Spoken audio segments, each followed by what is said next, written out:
Hello everyone, welcome to this video. स्वागत है आप सभी का study with dear Khan sir के यूट्यूब चैनल पर।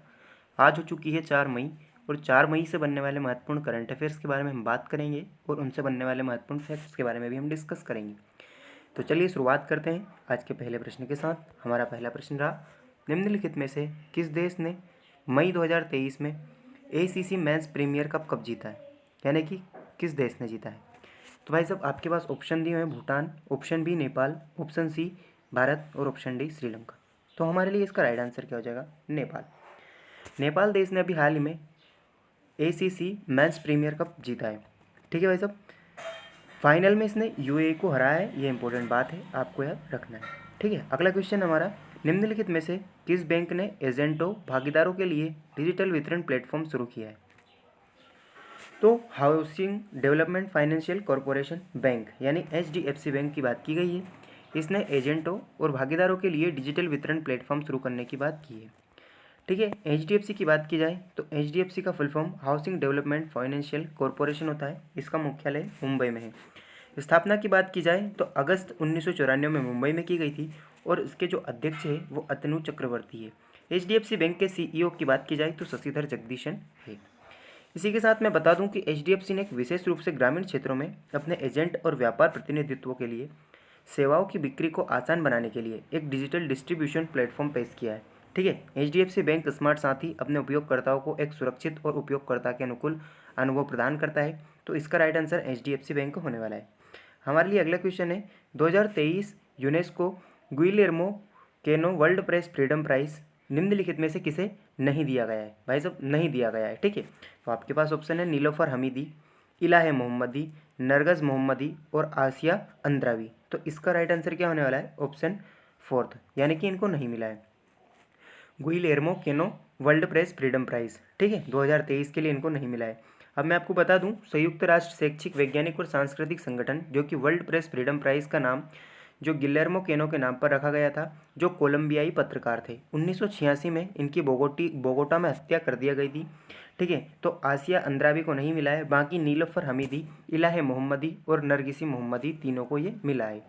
अब बात कर लेते हैं, आसिया अंद्राबी एक कश्मीरी अलगाववादी है और ये दुख्तरान ए मिल्लत के जो संस्थापक नेता एक पार्टी की बात की गई है। ठीक है, इसी के साथ बेलारूसी एसोसिएशन ऑफ जर्नलिस्ट को यूनेस्को जो गिलर्मो केनो वर्ल्ड प्रेस फ्रीडम प्राइज 2022 से सम्मानित किया गया है।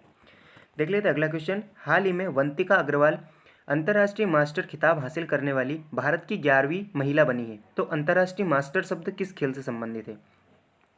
आपके पास 4 ऑप्शन दिए हुए हैं। ऑप्शन ए है बैडमिंटन, ऑप्शन बी है शतरंज, ऑप्शन सी है टेबल टेनिस और ऑप्शन डी है हमारा हॉकी। तो हमारे लिए इसका राइट आंसर क्या होने वाला है, शतरंज। ठीक है, शतरंज जो है कि इसकी जो 11वीं महिला बनी है वो कौन, वंतिका अग्रवाल बनी है। इन्होंने अंतर्राष्ट्रीय मास्टर खिताब जो है कि हासिल किया है।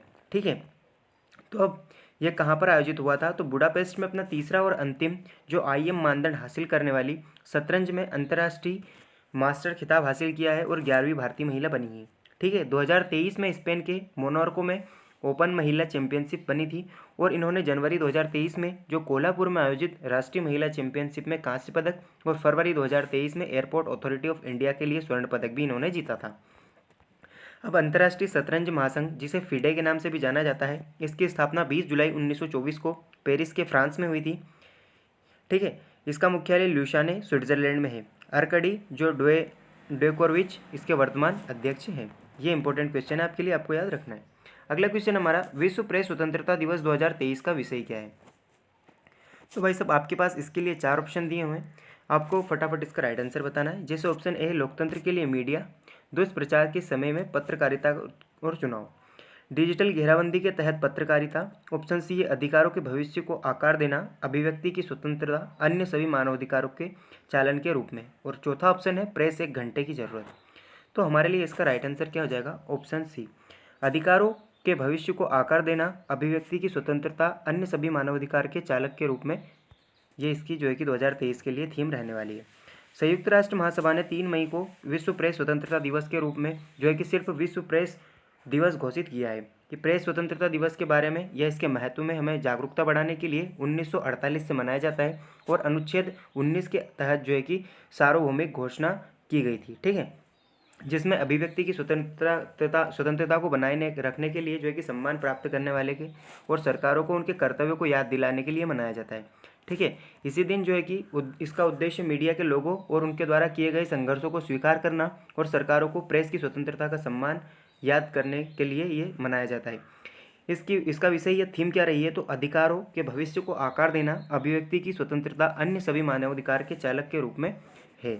ठीक है, इसी के साथ हमारा अगला क्वेश्चन है, हाल ही में भारत और निम्नलिखित में से किस देश ने औद्योगिक अनुसंधान और विकास सहयोग पर समझौते पर हस्ताक्षर किए हैं। तो भाई साहब किस देश ने की है, ऑप्शन ए है आपका इंडोनेशिया, दूसरा ऑप्शन आपका इसराइल, तीसरा है भूटान और ऑप्शन 4 है आपका थाईलैंड। तो हमारा इसका राइट आंसर ऑप्शन बी है, इसराइल देश ने अभी हाल ही में जो है कि औद्योगिक अनुसंधान और विकास सहयोग पर समझौते की एक बात की है और इस पर हस्ताक्षर किए हैं। तो भाई साहब भारत और इसराइल ने कई प्रौद्योगिकी क्षेत्रों में ध्यान देने के लिए औद्योगिक अनुसंधान और विकास सहयोग पर एक समझौता ज्ञापन पर हस्ताक्षर हुए। ये aerospace, electronics, civil infrastructure, engineering, पर्यावरण, खनन, रसायन और पेट्रोकेमिकल्स और कृषि, इतने क्षेत्रों में जो है कि समझौते किए हुए हैं। और नई दिल्ली में वैज्ञानिक और औद्योगिक अनुसंधान परिषद जो कि CSIR और रक्षा अनुसंधान और विकास निदेशालय, ये इसराइल के रक्षा मंत्री के बहुउद्देशीय समझौते पर हस्ताक्षर किए गए हैं।